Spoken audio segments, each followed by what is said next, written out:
Hello everyone, I am Dr. Omkar Sangita Diliprao Sonone from team FMGE, and today we are back with a high yield topic series, and today's topic is gonna be about cardiology. And in cardiology it is a very important topic, that is endocarditis, because it has very close differential diagnosis. So it is important to know all the 4 differential diagnoses of endocarditis, and as well as it is a very highly endemic disease in countries like India. Therefore there is a high probability that this topic could be asked in the examinations.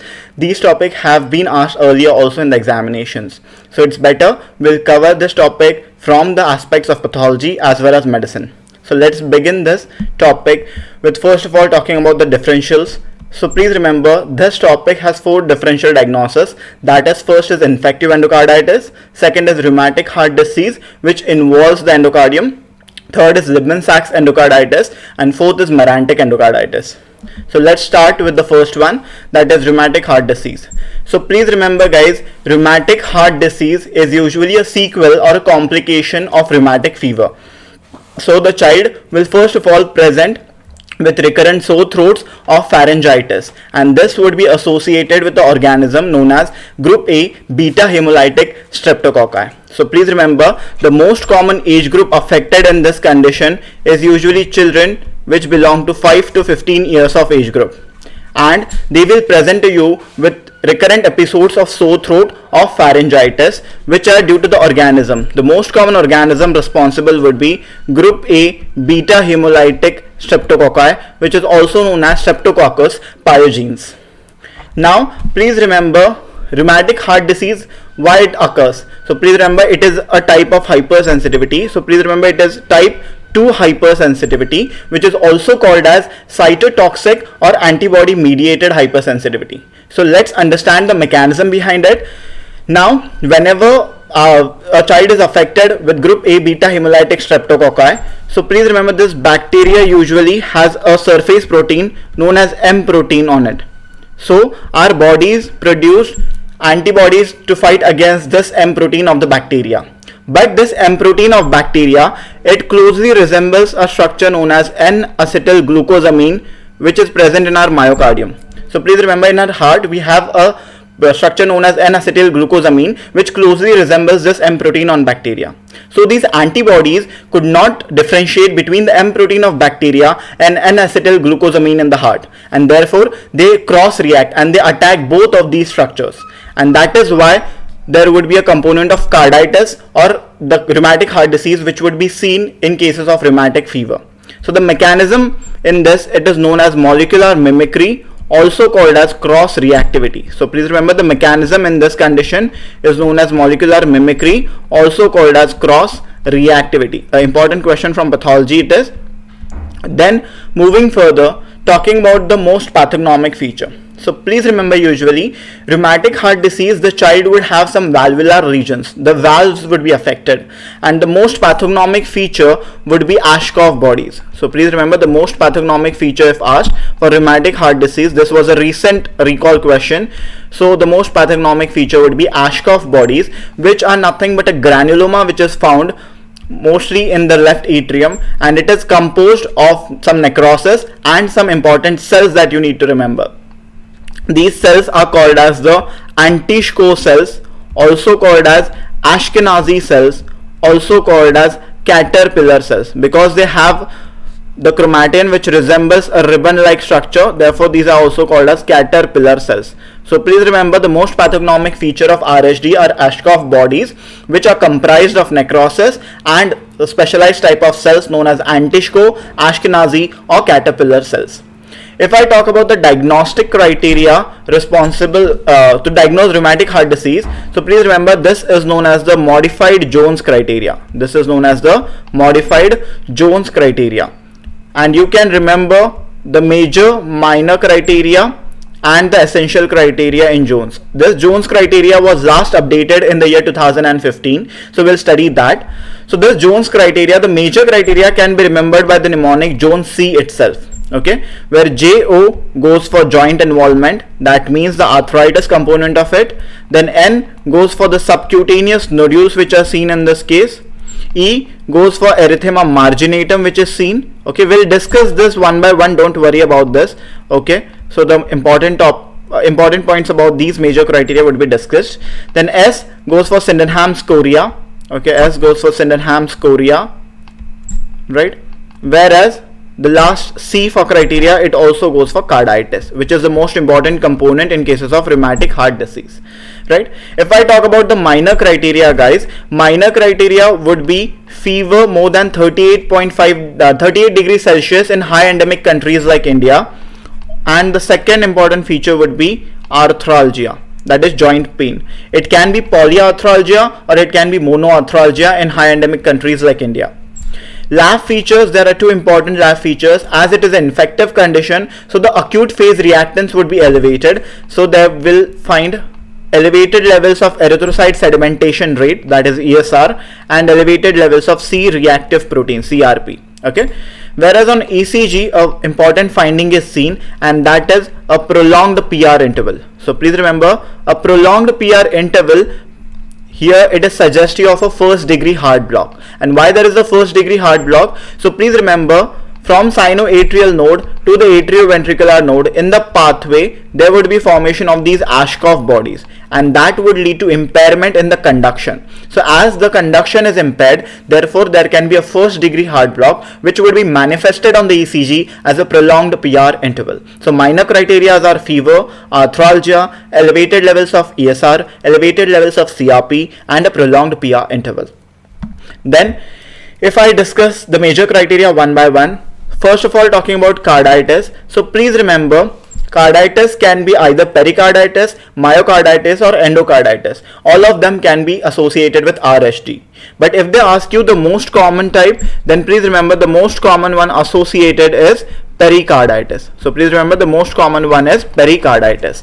If they ask you about pericarditis, which is inflammation of the outermost layer of the heart, that is pericardium, here the patient will present to you with chest pain mostly, right? The ECG finding that you will find is ST elevation. Now you will say that ST elevation is also found in cases of myocardial infarction. So how to differentiate it? Please remember, in cases of pericarditis, the ST elevation which is seen, it is concave upwards. Please remember, it is concave upwards. On the other hand, in MI, it is usually convex upwards. Okay?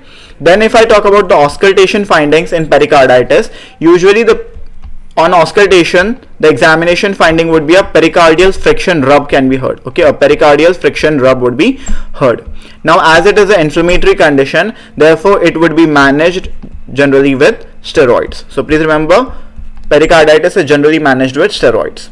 Now talking about myocarditis component, so myocarditis usually will lead to functional mitral as well as functional tricuspid regurgitation, and that can land up the patient in acute pulmonary edema.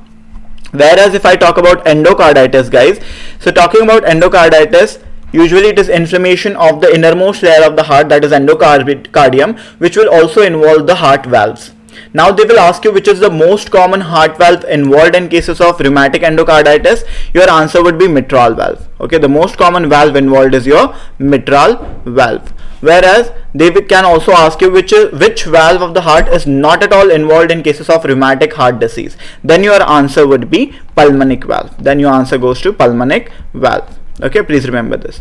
If I talk about the lesions now, okay, so the most common valvular region which is seen in rheumatic heart disease, if they do not mention any specific age group or the active or chronic phase of the disease, only the question is most common valvular region in rheumatic heart disease, your answer should be mitral stenosis. Okay, please remember your answer should be mitral stenosis, narrowing of the orifice of the mitral valve.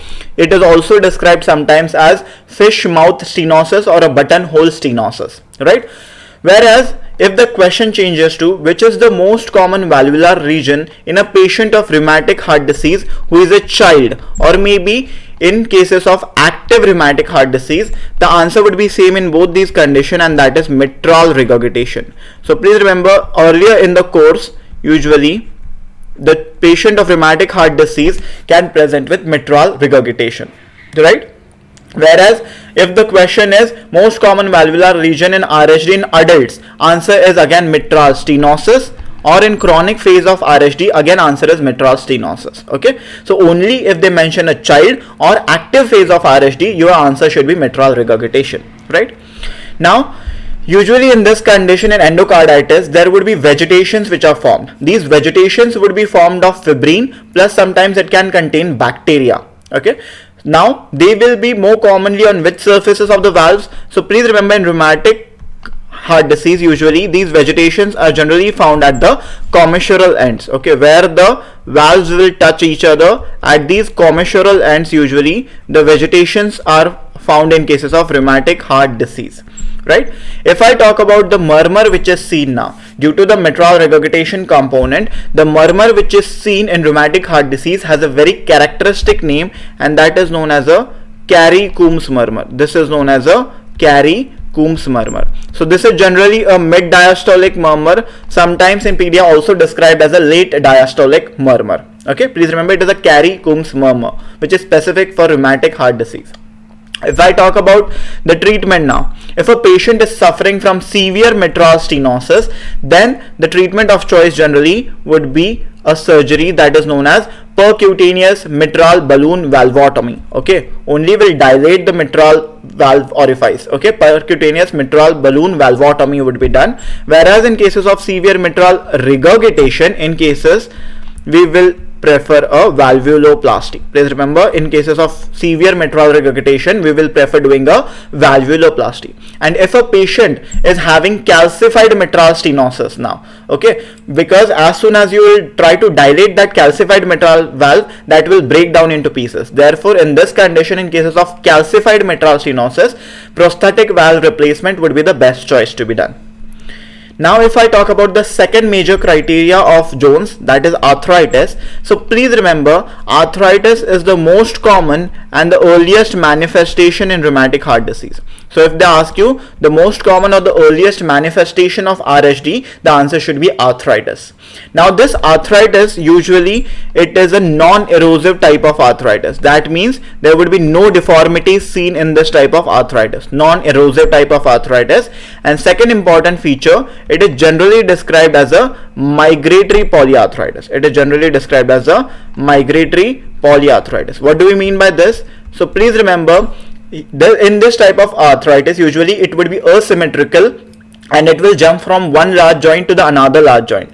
Okay, some days the patient will complain of ankle joint pain, whereas the other day he'll complain of knee joint pain. Okay, so this is known as a migratory polyarthritis which is seen.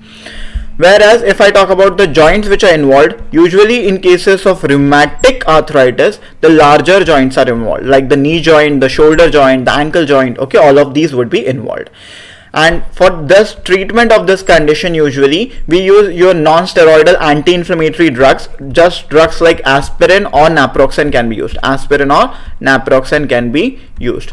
So now please remember guys, you need to differentiate this rheumatic arthritis. Okay, I am talking about rheumatic arthritis which is seen in cases of rheumatic fever. This rheumatic arthritis shall be will have a differential diagnosis from rheumatoid arthritis, which is a autoimmune rheumatological condition seen more commonly in females, okay, and that will involve the smaller joints of the body, that is your PIP joint, MCP joint or your wrist joint, and it is a bilaterally symmetrical condition where both the extremities would be involved. Whereas in this condition, it is a asymmetrical arthritis which is seen. Along with that, there is large joint involvement, and here there is non-erosive arthritis which is seen. Whereas in rheumatoid arthritis, there is a erosive arthritis which is associated with deformities like swan neck deformity, Bountanius deformity or a Z-line deformity. Okay, please remember this. If I move further, talking about the next one now, talking about Sydenham's chorea. So please remember, Sydenham's chorea is a late neurological feature. It is a late neurological manifestation of RHD, and by late feature I mean that it usually appears after 90 days of the initial episode. Okay, it usually appears after 90 days of the initial episode. So please remember, arthritis and chorea cannot coexist at the same time, because arthritis was the earliest manifestation, whereas chorea is a late manifestation in this condition. Please remember this. So what do we mean by chorea? So please remember, chorea are nothing but fast, regular, purposeless distal movements which are seen in a patient. right? These are known as chorea. Now chorea are due to damage to which part of the basal ganglia? So please remember, chorea are due to damage to the caudate nucleus. Chorea are due to damage to the caudate nucleus. Please remember. Now usually as there are distal movements which are seen in the child, therefore the case will specifically mention about a poor scholastic performance. Okay, the case can sometimes mention about a poor handwriting of the child, or sometimes it can also mention about falling grades or poor grades of the child in school. Whereas if I do an examination of this child, okay, usually if I ask the child to put out his tongue, definitely the tongue will have a darting moment. So this is described as a darting tongue, which can also be mentioned in the question. So darting tongue would be seen. Then there would be a weak grip which is seen, known as the milkmaid grip. Okay, please remember it is known as the milkmaid grip. And hung up reflexes can be seen. Okay, please remember hung up reflexes would be seen in this condition. If I talk about the treatment, so please remember treatment, Sydenham's chorea is usually a self-limiting condition which will resolve by itself around 6 to 12 months. But in case if the patient needs treatment, then in that case usually we can give drugs like valproate. Okay, so please remember in this condition drugs like valproate, phenobarbital can be given to the patient. If it is not responding to valproate or phenobarbital like drugs, then steroids are given. Okay, and finally if it is not even responding to steroids, then we give intravenous immunoglobulins. Talking about the next major criteria, that is subcutaneous nodules. Now these subcutaneous nodules, guys, please remember they are more commonly found on the extensor aspects of the body, like the olecranon, the occiput. Okay, on these extensor aspects these are commonly found. And the second feature, these are usually non-tender. That means these are painless nodules which are found, right? If I talk about the next major criteria, the last one, that is known as erythema marginatum. So it is an erythematous rash which is found over the body, but it is not very much common in the Indian population because of a darker complexion that we have. Okay, not very common in the Indian population, right? So please remember these major criteria. Then if I talk about the essential criteria also known as nowadays as recommended test or universal criteria. So in this, please remember there should be evidence of a recent streptococcal infection which has happened, okay, within a period of 45 days, and which can be evident from a anti-streptolizin O antibody titer. Anti-streptolizin O antibody titer which should be more than 200 international units. So this you do not need to remember. Just remember a positive ASLO antibody titer should be there, which is suggestive of a recent streptococcal infection within a span of 45 days. Right? So please remember, if a patient is complaining of chorea, then also the ASLO titer would not be positive because it is a late feature which is seen. Right?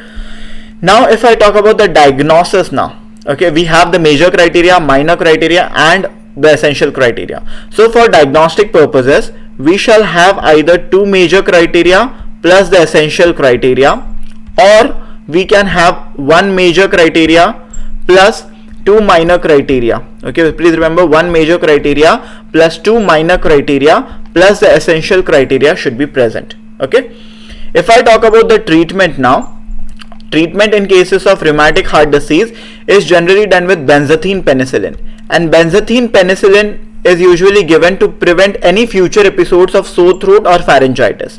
So benzathine penicillin is given as an intramuscular injection, okay, every 3 weeks. It is given as an intramuscular injection every 3 weeks, and the dose is usually 1.2 million international units. Okay, the dose is 1.2 million international units. Now, till what time this benzathine penicillin should be given? Usually it should be given up to a lifelong basis, but as it is not practically possible, therefore if they mention that a patient is having rheumatic heart disease with a valvular lesion like mitral stenosis or regurgitation, if there is a valvular lesion present, then the treatment should be continued up to the age of 40 years. Okay, up to the age of 40 years, or from 10 years from the date of diagnosis. Okay, or 10 years from the date of diagnosis, whichever is later.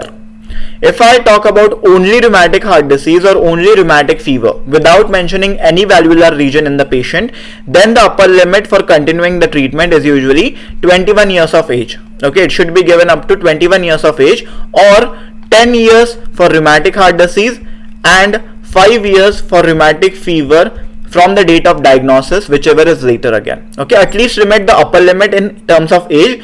For valvular regions it is 40 years, for other cases it is 21 years. Okay, if I move further, talking about infective endocarditis now.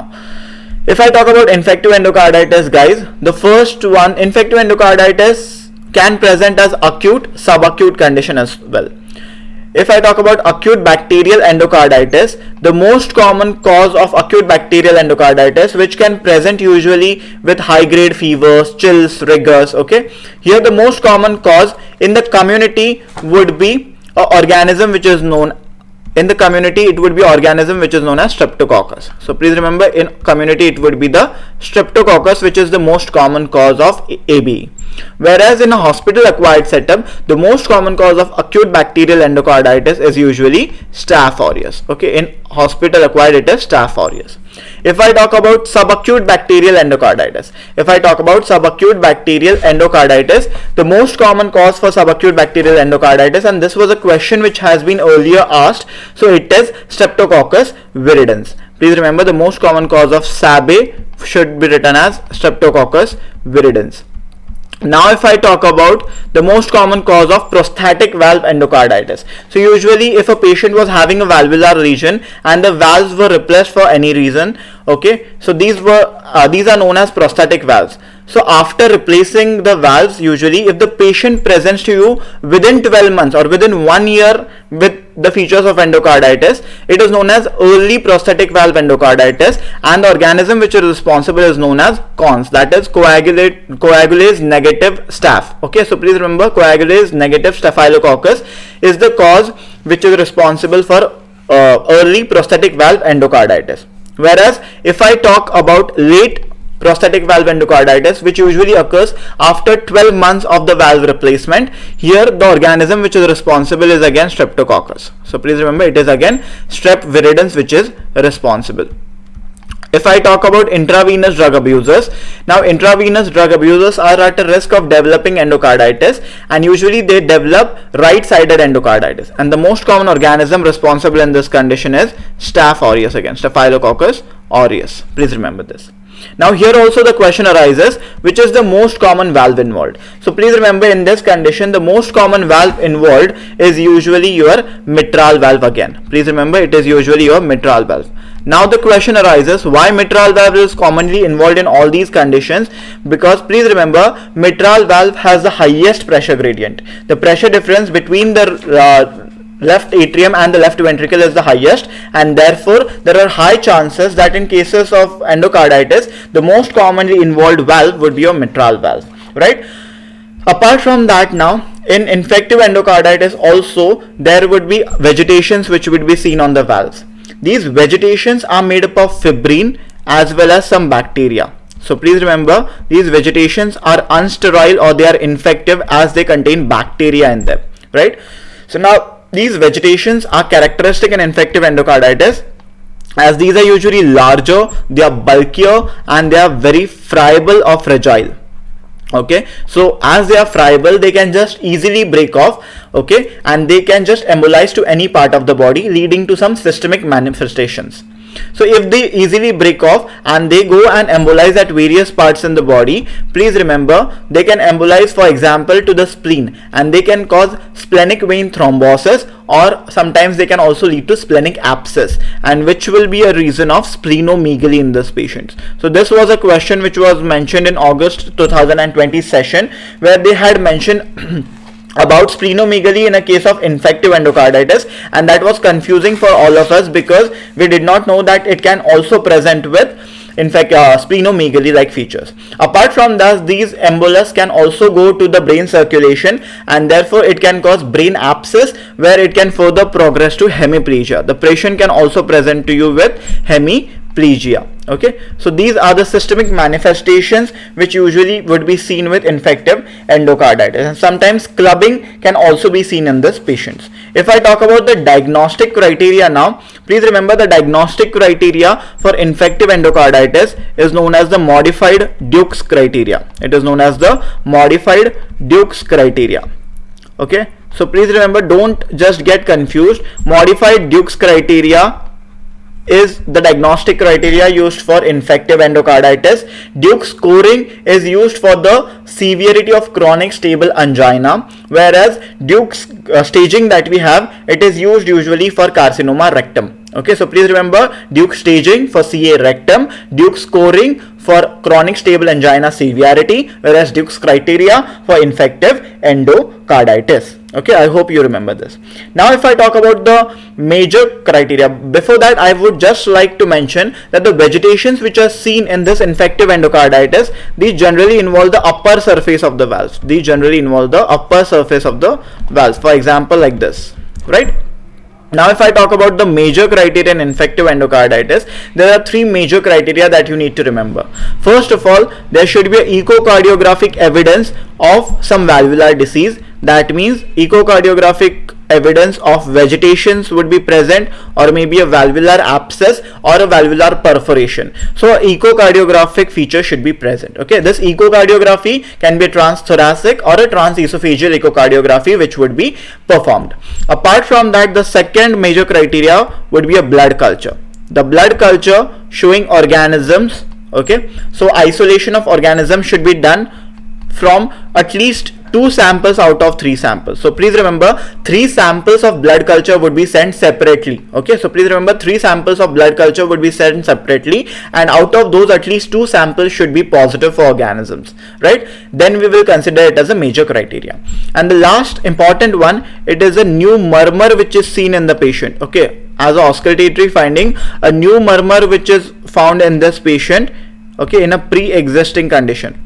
In a pre-existing heart disease patient, usually a new murmur if noted, then it is also suggestive of a major criteria, because this new murmur can be due to a valvular perforation which has progressed due to a valvular abscess which was seen in this patient, right? Now if I talk about the next one, guys, if I talk about the minor criteria now, please remember in terms of minor criteria, first of all, the first feature in RHD, and here it remains the same, that is, as we know, it remains fever. Okay, more than 38 degrees Celsius is usually seen in this condition.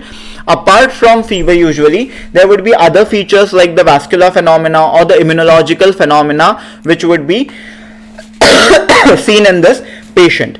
So please remember, apart from fever, the other condition, there should be a pre-existing condition in this patient. If I talk about a pre-existing condition, that means the patient can be suffering already from some heart disease like rheumatic heart disease or dilated cardiomyopathy DCMP, or maybe the patient is an intravenous drug abuser. Okay, so intravenous drug users are at a risk of developing endocarditis, as we know, right? So one of the features can be present. Whereas if I talk about vascular phenomena, that means the arterial emboli is formed. As we know, the vegetations are friable, so arterial emboli usually would be formed in this condition, and these arterial emboli can further cause aneurysms in some patients. So please remember, this arterial emboli can cause aneurysms in patient, or maybe there are chances that the patient can also have features of subarachnoid hemorrhage or intracerebral hemorrhage in this condition. Okay, intracerebral hemorrhage can also be seen. If I talk about the immunological phenomena, so there are various immunological phenomena that you need to remember, but prior to that, just also remember one more important vascular phenomena that is there, and that is Janeway lesions. Okay, so please remember, these Janeway lesions are usually erythematous rashes which are usually seen on the palms and soles. Okay, so these Janeway lesions can also be found. If I talk about immunological phenomena, the first feature that is seen is usually Roth spots. So these Roth spots are nothing but white spots which are seen in the retina or the fundus. Okay, so these are the Roth spots, but they are non-specific and therefore they are included in minor criteria, because Roth spots can also be seen in other conditions like leukemia, lymphoma, anemia. Okay, whereas if I talk about the next condition, it would be ossular nodes. These ossular nodes are generally pea-sized nodules which are seen. Okay, these are pea-sized nodes which are usually seen at the tips of the fingers or at the tips of the toes. Okay, please remember this.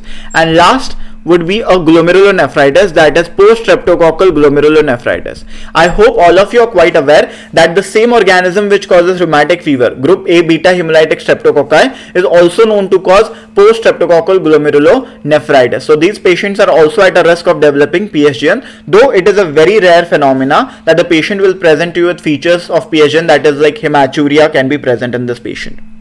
Whereas if I talk about now the diagnosis, here in infective endocarditis we do not have any essential criteria as such, because blood culture is already included in the major criteria. So here for diagnosis purposes we should have two major criteria for diagnosis, or if we have one major criteria, at least three minor criteria should be positive. So one major plus three minor criteria, otherwise five minor criteria should be positive. So any of this can be regarded to be infective endocarditis, right? If I talk about the treatment, guys, now as it is an infective condition, antibiotics are the mainstay of treatment.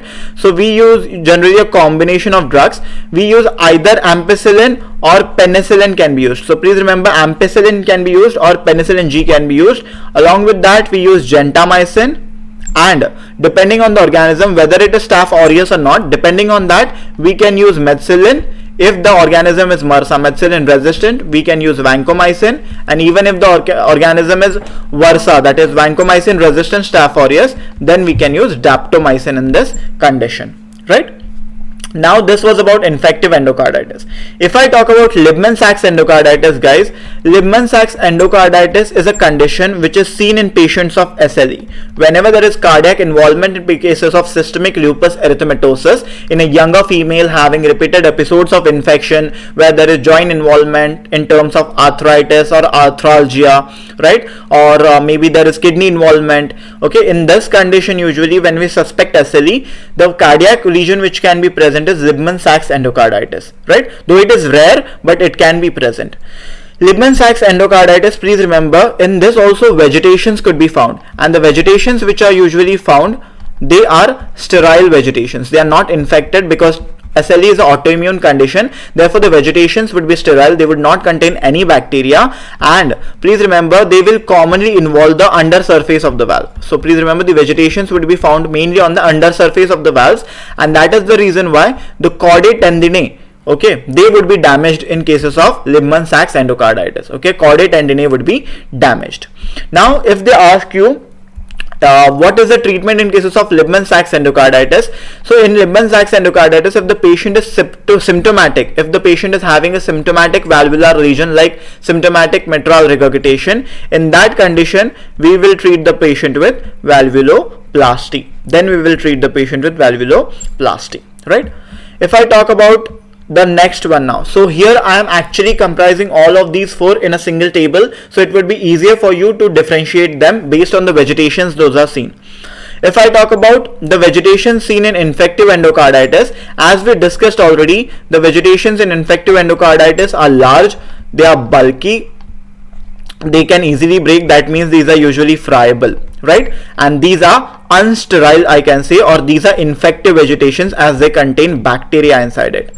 Whereas the surface which was more commonly involved in infective endocarditis was the upper surface of the valves. It was the upper surface of the valves. If I talk about the rheumatic endocarditis associated with RHD, here the vegetations which are seen usually, they are small, they are foam, that means they cannot easily break, and the important thing is they can be infective or unsterile at times, and as it is also an infective condition, so it can contain bacteria at times, right? And the surface which is generally involved in cases of rheumatic heart disease, it is the commissural ends. As we saw already, it is the commissural ends of the valves which is involved in RHD. If I talk about Libman-Sacks endocarditis, which is associated with SLE, here the vegetations, as we discussed, they would be again firm, they are not easily breakable, but important is these vegetations would be sterile, they would not contain any bacteria inside it. And the surface which is commonly involved, as we saw already, it is the under surface of the valves. Okay, it is the under surface of the valves, and therefore there can be damage to the chordae tendineae, which hold the valves in place. Whereas if I talk about the last differential diagnosis, that is non-bacterial thrombotic endocarditis, okay, which is also called as merantic endocarditis. Okay, by the name itself we can know it is non-bacterial, so it is not associated with any infective condition. Rather, please remember it is associated with malignancy. So it is usually seen in patients having malignancies like GI malignancy or ovarian cancer, or it is also associated with a special type of leukemia, that is M3 variety of AML, that is acute promyelocytic leukemia, is also associated with merantic endocarditis. right? So here they will describe a patient having a cancer or a malignancy, and now he is presenting with symptoms of some valvular lesions or endocarditis. Okay, here also there would be formation of vegetations, but here also the vegetations, just like Libman-Sacks, it will only and only contain fibrin and not any bacteria, because it is not infective again. So the vegetations here also are sterile and they would be firm, they cannot easily break. And here usually they can involve any surface of the valves, but generally they involve the lateral surface of the valves. Commonly they involve the lateral surface of the valves, just like this. Okay, lateral surface of the valves will be commonly involved, whereas in this case it is the under surface of the valve which is involved. In this case it is the commissural ends which are commonly involved, whereas in this case it is the upper surface of the valves which are involved. I hope I have made a clear distinction between the vegetation seen and the surfaces involved in all these types of endocarditis, and we have discussed rheumatic heart disease and infective endocarditis in great details. I hope you do not make any mistake in this condition, right? And with this I end the session for today. Thank you so much. Let's meet in another session. Till then, good luck, goodbye, and take care. Thank you so much.